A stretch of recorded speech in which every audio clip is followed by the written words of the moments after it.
Halo, Assalamualaikum. Dengan saya Laila Nurfaiza, calon guru penggerak angkatan 9, kembali ke modul 1.3 dengan demonstrasi kontekstual yaitu visi guru penggerak. Kita lanjut ke tujuan dari modul ini. Yang pertama adalah CGB mempraktekkan penerapan paradigma inquiry apresiatif untuk mengidentifikasi potensi diri dan membuat kalimat prakarsa perubahannya. Yang kedua, CGB menyusun bakja menurut kalimat prakarsa perubahan diri yang telah dibuat untuk kemudian menjalankannya. Untuk menyusun sebuah visi guru penggerak, kita bisa menggunakan sebuah pendekatan. Pendekatan yang bisa kita gunakan yaitu menggunakan inquiry apresiatif. Nah, apa sih inquiry apresiatif itu?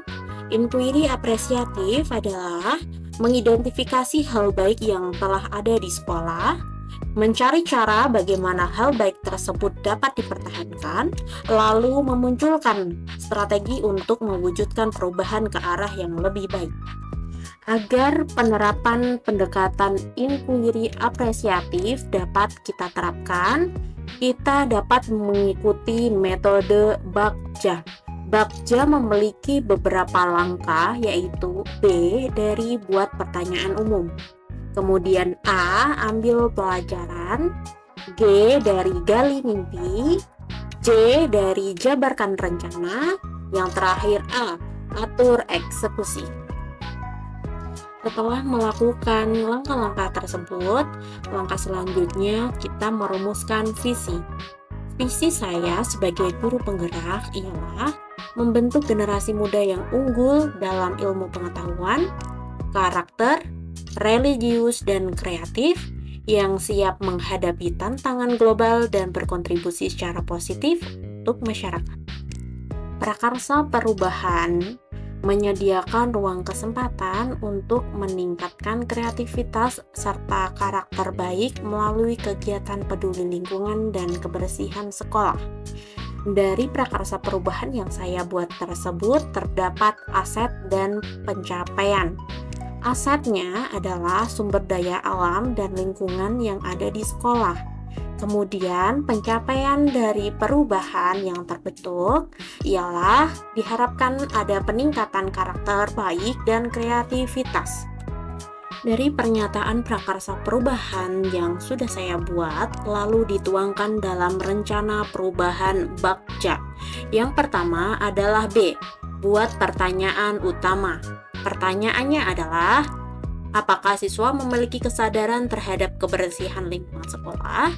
Yang kedua, bagaimana strategi yang efektif untuk meningkatkan kreativitas dan kesadaran siswa terhadap kebersihan lingkungan di sekitar mereka?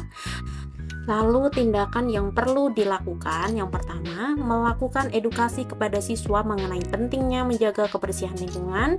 Yang kedua, berkolaborasi dengan kepala sekolah, teman sejawat, tentang strategi yang efektif untuk meningkatkan kreativitas dan kesadaran siswa terhadap kebersihan lingkungan di sekitar mereka. Rencana selanjutnya adalah A, ambil pelajaran. Pertanyaannya, bagaimana karakteristik dari lingkungan sekolah yang terjaga kebersihannya dan nyaman?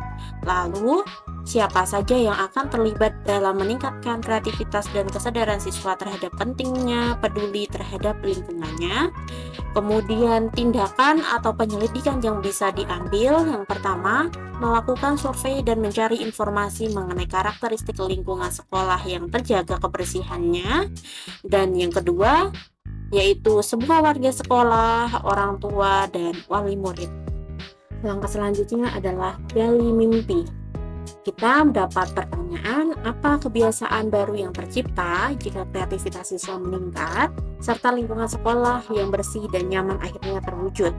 Yang kedua, bagaimana respon dan perasaan siswa, rekan guru, kepala sekolah, dan warga sekolah lain ketika lingkungan sekolah menjadi bersih dan nyaman. Kita mendapat penyelidikan dengan tindakan yang pertama, yaitu mempertahankan lingkungan yang sudah bersih dan nyaman. Yang kedua, membuat daftar kegiatan yang dirancang guna membiasakan kreativitas serta sikap peduli lingkungan sekolah yang bersih. Yang terakhir, melakukan observasi mengenai perasaan siswa dan warga sekolah tentang lingkungan yang bersih. Langkah selanjutnya adalah jabarkan rencana. Pertanyaannya, apa langkah-langkah yang mampu meningkatkan kreativitas dan kesadaran siswa terhadap peduli lingkungan yang bersih dan nyaman? Yang kedua, bagaimana tindakan nyata yang mampu dilakukan saat ini? Kita dapat melakukan tindakan, yaitu melakukan apresiasi terhadap perilaku baik yang sudah dipertahankan oleh anak sebagai role model. Yang kedua, mengarahkan anak untuk membawa tempat bekal dan minum dari rumah. Yang ketiga, membiasakan gerakan LISA, yaitu lihat, sampah, lalu ambil. Dan terakhir, mengkampanyekan penyelenggaraan program Zero Waste dengan membuat poster atau kreasi peduli lingkungan dalam rangka pengurangan sampah plastik di sekolah. Adalah atur eksekusi. Ada pertanyaannya, yang pertama, siapa yang berperan dalam mewujudkan budaya bersih dan nyaman? Kemudian, siapa yang terlibat dalam mengarahkan dan memantau budaya bersih dan kegiatan peduli lingkungan? Yang ketiga, apa tindak lanjut jika tujuan sudah tercapai? Kita dapat melakukan tindakan, yaitu tim koordinasi kreatif dan peduli lingkungan sekolah. Yang kedua, melakukan penanaman nilai, mengintegrasi nilai-nilai seperti tanggung jawab, peduli, dan keberlanjutan dalam memahami pentingnya menjaga lingkungan.